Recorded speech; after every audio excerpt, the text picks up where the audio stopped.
Lunchtime Heroes is brought to you in part by Harvest Hold from Verdant Technologies and Volcano Produce, erupting with freshness.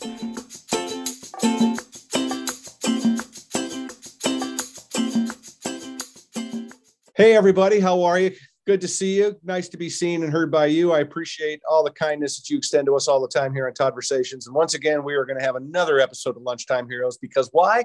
This subject's damn important and we need to take it more seriously. And we're going to keep elevating these conversations as long as I got breath in these lungs and we can keep touting what's going on out there to change this world through our kids. So let's get started. I've got a great guest joining us today, all the way from the beautiful Commonwealth of Virginia, from the Staunton City Schools, the School Nutrition Program Director. Please, everybody, welcome to Lunchtime Heroes, Amanda Warren. Welcome. I'm glad you're here.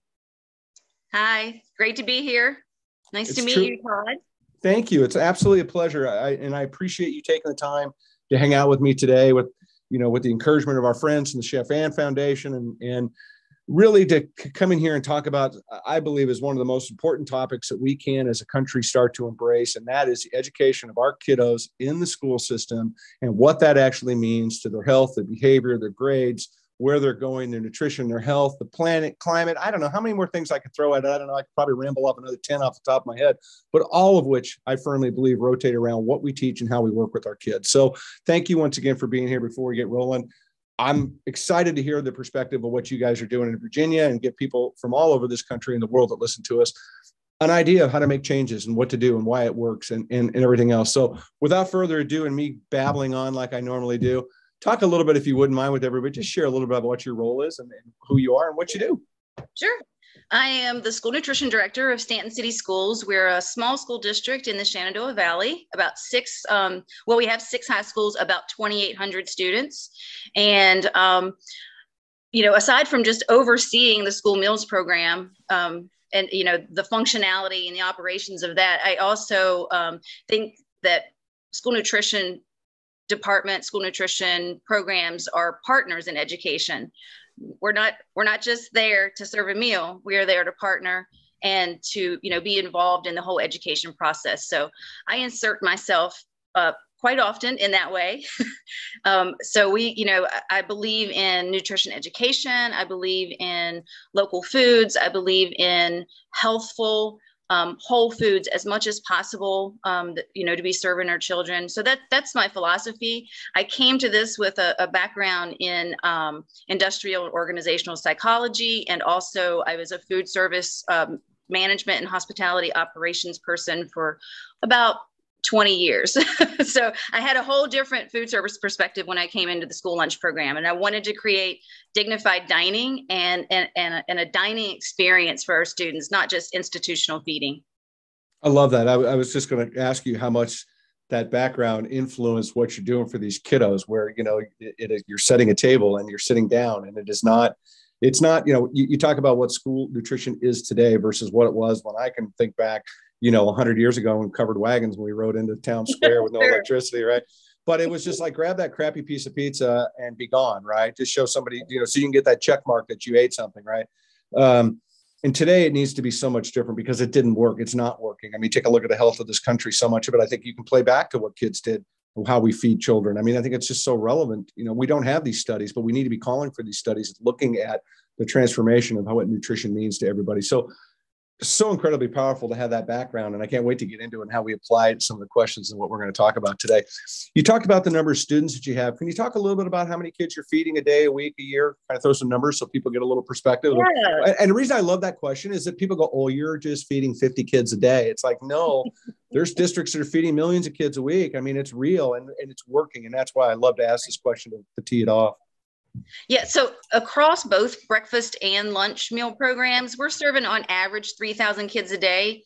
And that's a little lower than pre-pandemic. We're just kind of sort of rolling back into normalcy and trying to, get kids back into our cafeterias and back into our meals programs. So that's a little under, but it's on average, it's about 540,000 meals a year. And that doesn't include our additional programs that we offer, like free summer meals, after school snacks, and at-risk supper programs. Right. I love it. I mean, you're feeding a lot of people and you're making such a huge difference. Talk to me a little bit. And again, I find this to be such a unique conversation to have. Talk to me a little bit about how much money you have to spend per kid per meal, because I think this is, I think one of the biggest wake up calls that people need to hear Yeah. what we're doing. So, and of course, it differs slightly with every school district based on how they're enrolled in different programs and what kind of incentive dollars they might be receiving from the federal government. But based on the fact that I am district-wide community eligibility provision, which means all of my students are enrolled in a special USDA program that allows all of our students to eat for free, regardless of income.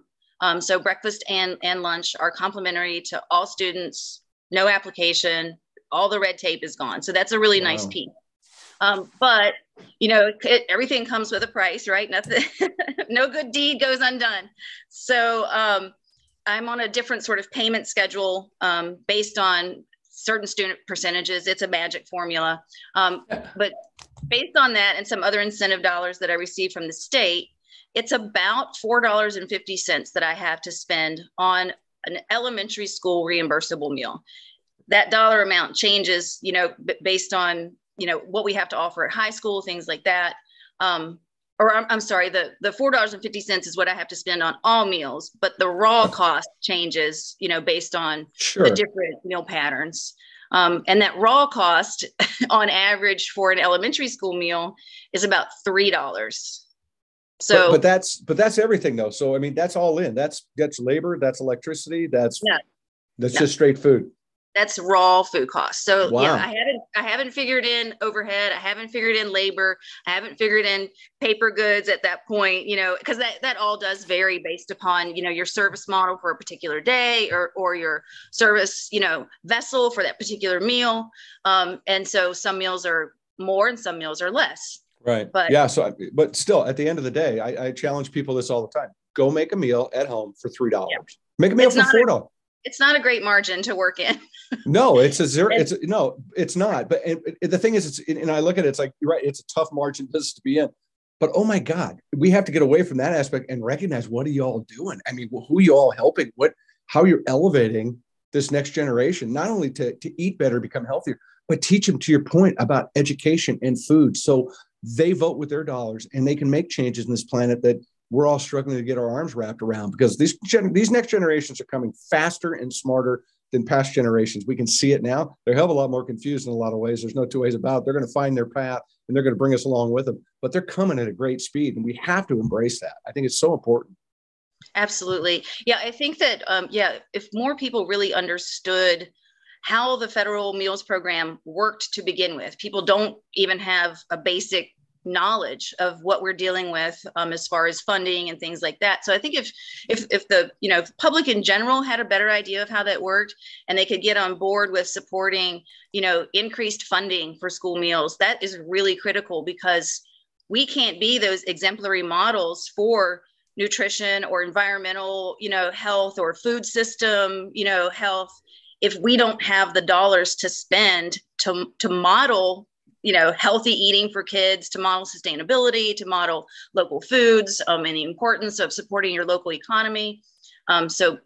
People need to understand that these programs are way underfunded and how important they are. Well, that's the key. And I think that's the message I keep trying to bang, is that, we want to make all these positive changes. We want to do all these great things to the planet. And it all really starts with how we treat agriculture, how we treat food, what food we serve. Because look, there's foods out there that food is medicine, right? We say it all the time, but there's food out there that can kill you. We know it. And there's food out there that can heal you. And we know it. And the problem is that we don't take enough energy to educate. How do we heal? How do we make a better planet? And that's why I love what you guys are doing. That's why I love this show. That's why I love talking like this, because to your point, we need to educate people about finding more resources. We spend a lot of money on a lot of stupid things in this country. When I think about the fact that we have kids hungry, that, people are living under bridges, veterans aren't being taken care of, all these things that we talk about that are so important to us, but yet we don't act in a strong enough fashion, but we do other things. It's like, well, that's the shiny penny of the day. We're hurting ourselves in the long game, which is why I think these conversations are so valuable.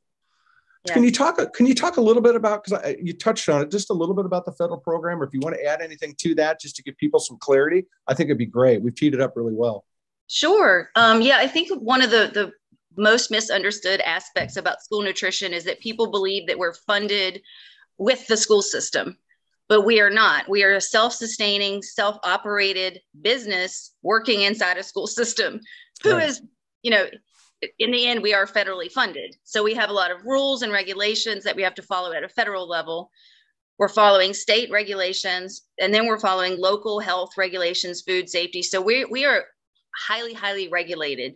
And amidst these regulations, we're also tiny little businesses inside separate little school entities where there's so many complexities with, I think, competing agendas is probably the best way to put it. And it makes it very difficult for us to sometimes do our jobs the way that we're supposed to be able to do our jobs. So a self-sustained operation means that all the money that comes into our program through quote unquote selling meals, which means providing that free meal to a student, we get a federal dollar reimbursement rate.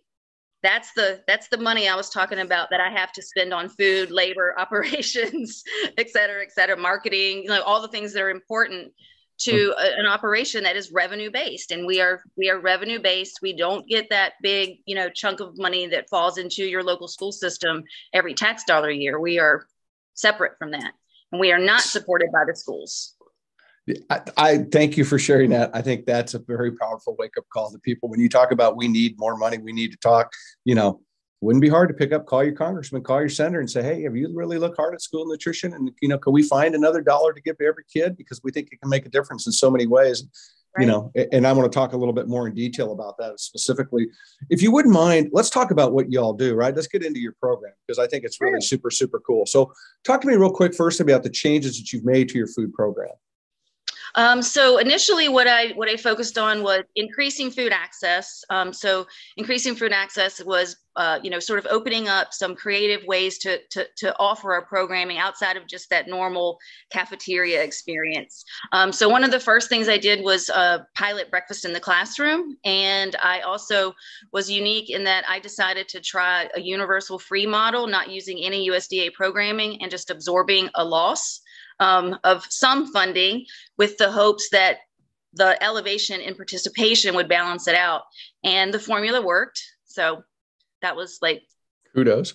Yeah, that was really one of the, that was one of my first huge accomplishments. It was in my second year as a director. And to see, you know, how you could, with data, you know, real data show that increasing, you know, that access to that food, because kids, Bessie Wellerson Elementary School, they were right around 72% free and reduced rate. This was based on applications at that point. So we were able to measure what that actual poverty rate was. And only 30% of kids were participating in breakfast. And I said, what's wrong with this? You know, and so I kind of started observing and watching, and I realized that kids were passing by that lunch line. They didn't want to come to the cafeteria. The cafeteria was busy and not well monitored, and it was kind of a scary place to be. So by moving the breakfast into the classroom and then saying, hey, it's free to everybody. So you remove the stigma, you remove, you know, any biases around who's getting free meals and who's not. We increased participation to almost 88% from 30%. Wow. So it's pretty incredible. That's powerful. That's really powerful. But again, I love the part. I think that it's so important when we talk about helping people, as you know, as we lift others up, that we also need to be mindful of that stigma word, that you know, the pride and people this and that. And I'm not going to ask for help because I don't want people to know I need help. And I get that, and it breaks my heart because there's people out there that just turn help away for that very reason. And I hope that, you know, they listen to what you have to say and what I have to say and what others have to say and realize that there's no shame in that whatsoever. Right. I think it takes such a big effort to ask for help a lot of ways. And to be able to do that, to be able to come to a school like that as a child and not have to face that. I mean, come on, you're 6, 7, 8 years old. You're facing that, but come on, they got enough shit to worry about. They don't need that. Right? Yeah, let's take that off the plate, right? Yeah, 100%. So I think it's fantastic. Talk a little bit about the changes you've made to your food, though. Talk a little bit about what, you know, what's grabbing the kids, because obviously if it's the food tonight, because like I go back to what I think about that slice of cardboard pizza, right, with the ketchup on it, that wasn't grabbing kids' attention. And it's just amazing to see what kids are gravitating towards these days. Right, right. So yeah, the first focus that I had was increasing fruits and vegetables. Period. I just wanted to increase fresh fruits and vegetables. When I came in, the school district was relying heavily on USDA canned fruits. Lots of applesauce with colored sprinkles. Just some interesting ways to present food to children. And I really wanted to change that model. So the first thing was everyone was required to have some sort of fresh fruit and vegetable every day available across the district. So elementary, middle school, high school. And then I added salad bars. And then I added self-serve bars for schools that decided they didn't want salad bars. So I just made the service lines self-serve for elementary students. Sure. Yeah. And then I connected with local farmers and started to bring in local produce. And we started doing school-wide taste tests. And one of our first taste testing programs was Farmer Table Talk, supported through grants from the Chef Ann Foundation. That was my very first experience with the Chef Ann Foundation. So we were able to purchase local produce in large bulk. We did cafeteria-wide tasting so that every student was exposed to it. We basically would come up with some sort of a recipe with a local, fresh, whole ingredient. For instance, we did golden beets, and I've cooked my whole life, so I know how to throw recipes together. So I standardized sort of an ambrosia style salad with this, using some golden raisins and some cranberries and a little bit of honey and mayonnaise, and let kids try golden beets, that way. Right. And we just would put it on a cart, like a Caesar salad cart, and wheel our little cart around and just put spoonfuls on kids' trays. That way we weren't, using a lot of different sample cups. We weren't missing kids that didn't come through the line. We wanted to make sure we touched every kid. So that grant helped support us, connecting to some farmers, paying for the produce, getting kids excited about seeing some new different produce items. So that was elementary school wide. Then we expanded that next year. In the following year, I connected with a local teaching farm, and they now come into my schools and help me do tastings district wide. So we do, again, local produce tastings, kind of mismatch it a little bit depending on what we're doing. Mm-hmm. We've done kale chips, fresh green bean salad, golden beets, kohlrabi, regular beets. We've done spicy radishes. I mean, we've had kids tasting all kinds of stuff. I had children, one time I started doing, I was introducing basically the salad bar concept at my elementary schools. And we did it during Farm to School Week. And I would set up 2 long tables, put some pretty little checker tablecloths down, and just bowls and bowls of fresh produce that I bought locally. And kids got to come up, and we called them our pop-up farm markets. They got to come up and pick their fresh fruits and veggies from the farm market. And one of the greatest surprises was seeing a group of boys grab the big mustard greens that we hadn't cut down. And they're like, "What's this?" And I was like, "Oh, that's spicy lettuce." And they're like, "It's spicy?" And I'm like, "Yeah, it's spicy." And they just start chomping. And I've got pictures of boys with these huge mustard greens, and they are just chomping away at them. But, they weren't scared to try something new. Well, I think you're creating that environment of acceptance. So, right. If you're not saying there's the apple on the table, you're putting it in front of everybody and giving everybody equal treatment to find their own path when it comes to food. And you give them those choices. And I think it's so important that we remember that children, part of development with children is choices, right? It's being allowed to make choices, good or bad, right? It's a part of growing up. And we talk about helicopter parents, talk about parents that don't let their kids sneeze without knowing about it first, right? That's not winning the day, right? We've got to be able to let these kids, and I think it's wonderful that we use food to your point, mustard greens. Those kids, whether they have it in a month or 2 months or 3 months, if it comes up in front of them, they'll be like, I'll eat that. I mean, especially, and they're incredibly good for you. Right, They really are. Well, putting food out there like that, changing that whole narrative, what do you think your biggest hurdle was when you were going through all that? I think, the biggest hurdle was staff buy-in. I had, I had, to really, really work really hard to break some, old standards, some old, models and behaviors and thinking around what school meals were supposed to be like.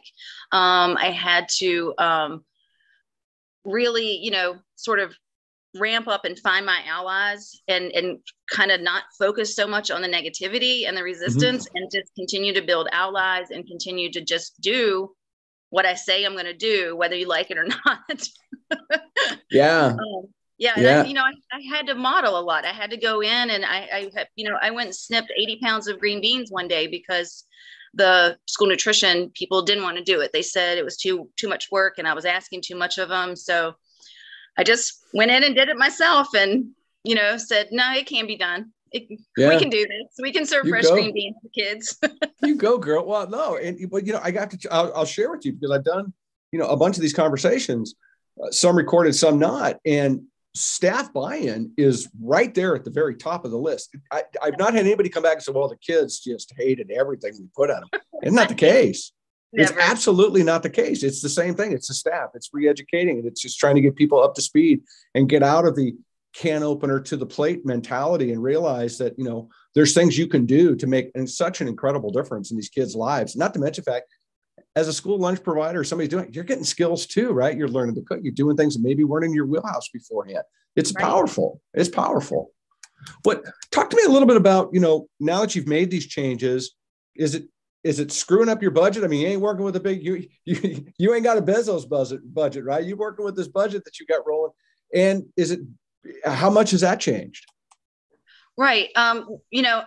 Definitely across the board, we're dealing with an increase in food costs and goods. We're dealing with supply chain disruptions that create, situations where we're having to accept product at double the price. So I don't know that this is a great year, to look at that data closely. We know that it's a difficult time to make $4.50 stretch in the way that we want to make it stretch. I'm still going to buy local produce. It costs a little more money. I am going to rely on fresh produce. I'm not going to feed our children, 5 days a week canned fruit. I'm just not going to do it. So you have to sort of make those sacrifices. There are places on my menu where one menu day might be, $1.90 for that particular, plate cost. And so I balance that out with my $5.25 plate cost on my special day where, we're serving local toppings on our pizza and bringing in local proteins. Yeah. Well, I mean, you said it beautifully. You're working with $4 and change, kids. Let's think about that. There's the whole part of this whole conversation is we need to drive more money into the school system for feeding kids. Because again, it's not, it's putting food in their belly today, but what are we doing for these kids tomorrow that we can't imagine because we don't have the data yet. We need to be collecting it and monitoring and watching what these positive changes you're making in their lives means. So, $100 question. I got a couple of them left for you too. But I mean, how are the kids responding to this food? Right? That's the key. I could care less about your staff. They'll get over it. I want to know what the kids think. Yeah, we have some children that get really, really excited over what we're doing. And I hear a lot of great feedback from students. We have kids that, will come to, through the lunch line and we have our fresh strawberries. We don't cap them because they look beautiful. You do not have to cap a strawberry. You can save yourself that labor time. And, we'll have cups of fresh uncapped strawberries and they just, they're just, oh, look, and they just love it. And they do love the food. And even throughout COVID and the pandemic shutdown, when we were serving curbside, we were scratch cooking. I bought like tabletop ceiling trays so that we could flash freeze scratch made meals. So basically kids were getting these really nice kind of TV style dinners with our scratch cooked meals in them, frozen with heating instructions. Because I just think it's so important. Food is everything. It truly is. I mean, again, it leads to all kinds of things. It goes back, talk about climate, talk about water, talk about health, talk about brain power, talk about brain development, all of it. I mean, I think if there's something I stress more than anything is that we as a country need to start to value our food as for what it is, not for value. And when I say value, I'm not talking about the 99-cent menu. I'm talking about valuing our food, that 99-cent stuff, God love it. I get it. I don't want to get in a conversation about economy and all the other things. I'm all about that, but we're not helping anybody with that. Right? We're just not. We're not making positive. We're putting, the big three. You got sugar, fat, and salt. You got the big three: satisfy the craving, hungry in an hour. It doesn't work, kids. We know it doesn't work. We all say it doesn't work, but we don't fix it. And I think it's so important and incredible what you guys are doing. Are you seeing more kids? Obviously they're getting excited about lunch, and you talk a little bit about the participation, but kids now have got to be to the point, and I know that it's a little bit, you're trying to get back on your feet post. It's not COVID, by the way. I call it COVID now. I moved on. Nice. It's COVID. Yeah, I'm trying to doll it up a little bit. But are the kids, like, hey, I'm digging going to lunch and every day, and it becomes a thing. Because one of the things I hear from other schools is that there's not enough time anymore for lunch because the kids are sitting and they're eating and they're talking and they're not rushing in and rushing out. Can you share a little bit about what the kids are taking advantage of? Sure. Again, I think, each school sort of has its own service model. One of the things that I love that we did at our elementary or at our high school was when we renovated, I asked for an open flow service model so that we could get rid of that institutional line. So kids kind of get to walk in and go wherever they want. We have comfort food station. We have build your own noodle bowl station. We've got lots of vegan and vegetarian options. We've got hot grab and go. So that is really a unique and interesting way to see school lunch develop. For me, I really wanted to see more of that university feel and kind of uninstitutionalize it again. And yeah, I mean, kids are taking advantage. The kids at our elementary schools that can serve their own fruits and veggies, they don't overdo it. They take just what they want and just what they need to take. And they can certainly handle, serving themselves fresh fruits and vegetables. And again, it's that autonomy of choice that makes such a difference in children making good future choices for their health. It's the exposure, because if you don't put it out there, how are they ever going to choose it? And then it's the training, right? Mm-hmm. And that's tastings, and that's finding safe space for people to sort of, explore these options where they may not have the opportunity to explore it in their home or other places in their lives. And then it's given them the tool, and that's the service. That's their hands. You get to pick what you want. And we see them do a really great job with that. So I love it. Well, again, it goes back to what we said earlier. It's about choice. It's about empowering kids to make a choice about their health and their food and what they want to eat. And it's incredibly powerful because you're giving them building blocks that are going to benefit them in their entire life. And we're doing it with food, and good food, by the way, right? Yes. Because they're into it. They're stopping and looking. I guarantee you, if somebody ever did a study of how long it took a kid to get the cardboard pizza with tomato sauce in the lunch line and out of the lunch line versus what you're putting out there, I bet they would be staggering the amount of time that's invested. These kids are investing in what I'm going to have. And to the point about the high school with the stations, they're walking in going, I'm going to have noodles today. I'm going vegan. I'm going to have this today. Like, it's already a part of their mindset, their thought process. They're thinking about food in such a positive way. Mm-hmm.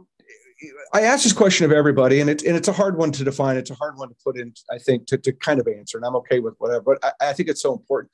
Talk to me. Are you seeing any feedback physically, mentally, behaviorally with these kids, through what you've changed in the certain, if you can you please share? Because I think it's powerful.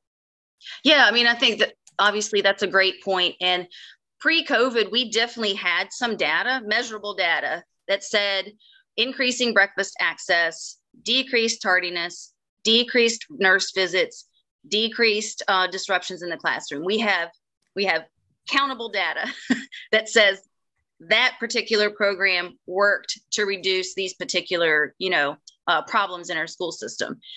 And that's obviously nutrition based. When you start a child off in the morning with the nutrition that they need, you're not going to have those physical problems that sometimes turn into emotional problems, that sometimes turn into pervasive mental health issues. Nutrition is everything. Nutrition is the key to our chemical makeup. It makes those brain systems work the way they're supposed to work. It makes that gut biome do the things it's supposed to do, so we don't have upset bellies and growth issues and things like that. So that definitely worked. The other thing that I can say is, COVID obviously is going to skew those numbers. It's going to make everything look funky. We have no way to really look at that. But that emotional connection that we had with kids during COVID, we had kids, families that would post their kids' lunches that they were eating at home on our Facebook pages. It still makes me cry. So yeah, like that connection with food and nutrition, like we were a part of that kid, not only their nutritional day during a COVID shutdown, but a means to lift them emotionally. Yeah. And food has that power. And we have that power even in our everyday dealings in the school system and in the classrooms and in the lunch line and in the cafeteria. When we're screaming and yelling at kids and turning out lights and silent lunch this, and like, this just should not be a thing, Right. Like, food should be a positive force and a positive influence and just a positive experience for students. And, I work really hard to try to make that happen. But again, there's nuancy things that occur in these individual sort of worlds that schools are and school districts are, that makes it very challenging to control all of it. I want to come around to what you said. I want people to, I think this is important for people to hear. When a child goes to see the nurse with a bellyache, it's not because he's got appendicitis. It could be, but a lot of times it's because that kid's hungry.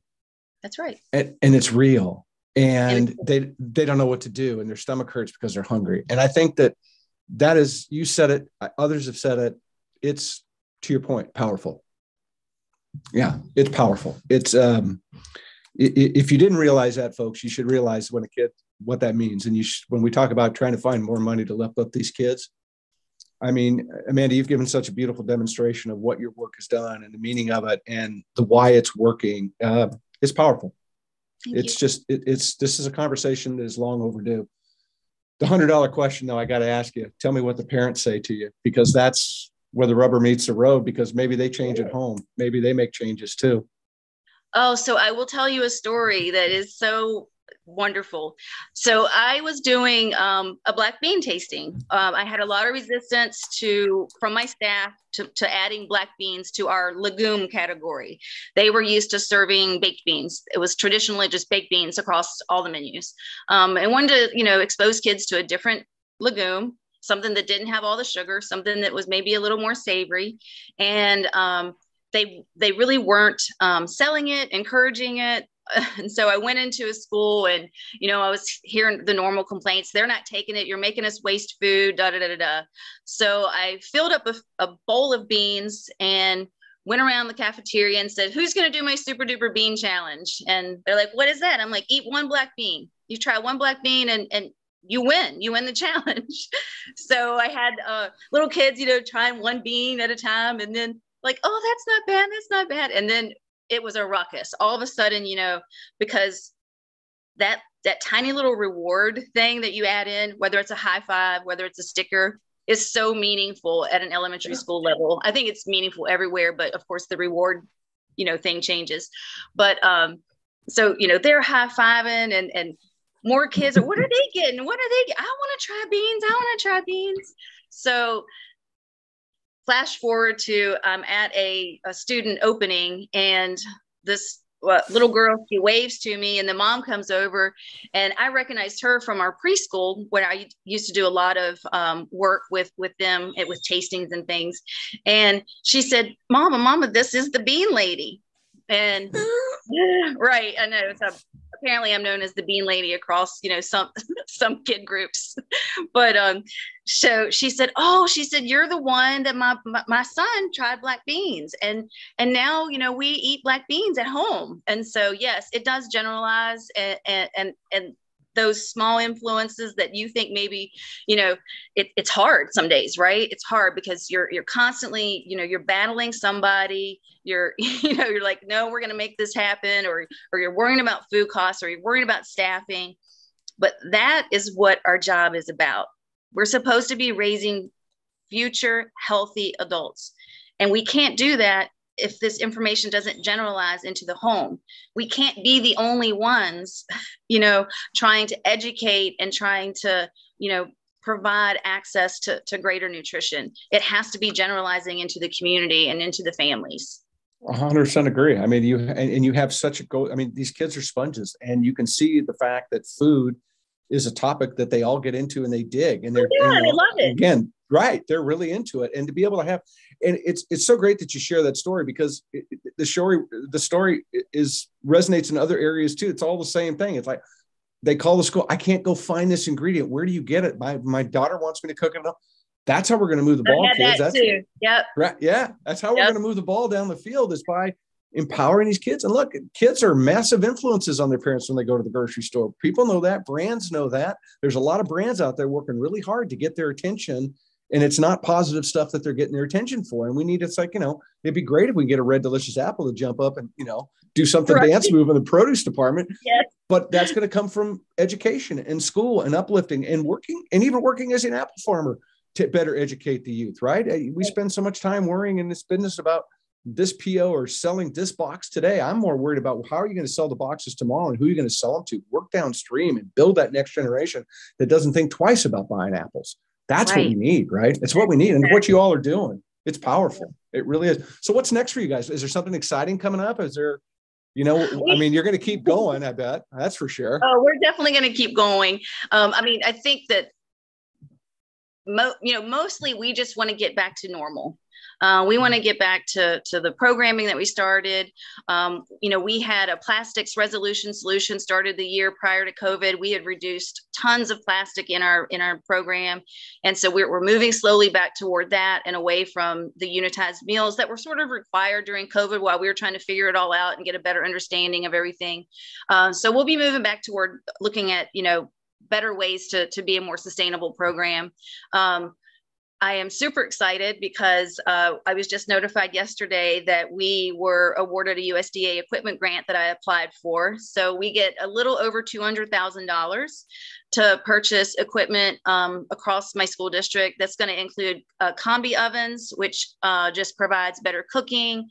We're going to get 2 blast chillers so that we can work with local produce in bulk and create, recipes out of fresh produce. And I have a sous vide cooker that I'm excited about getting started using with some local proteins. And we're looking to expand our operations facility, and I'm promised a spot there. So we're looking at centralizing our kitchen and definitely having a centralized warehouse.